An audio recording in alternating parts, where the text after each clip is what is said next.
జీవితం చిన్నది.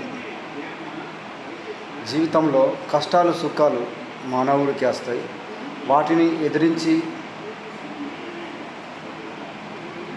బ్రతకాలి, ఎదిరించడం నేర్చుకోవాలి, కష్టపడాలి. కష్టము సుఖాన్ని అన్నీ అనుభవించినప్పుడే మానవుడు. భార్య పిల్లలు సంసారం అనేది అన్నీ అనుభవించినప్పుడే మానవుడు. ఈ మానవుడికి ఈ జీవితం గురించి తెలుసు. అన్ని జన్మల్లోకెల్లా గొప్పది మరి మానవ జన్మే. ఈ మానవ జన్మలో అనుభవిస్తున్నటువంటి ఇది ఏ జన్మకు లేదు, ఏ జంతువుకు లేదు, ఏ దేనికి లేదు. ఆనందాన్ని ఇంకా తీసుకుంటున్నాం, తిరుగుతున్నాం, తింటున్నాం.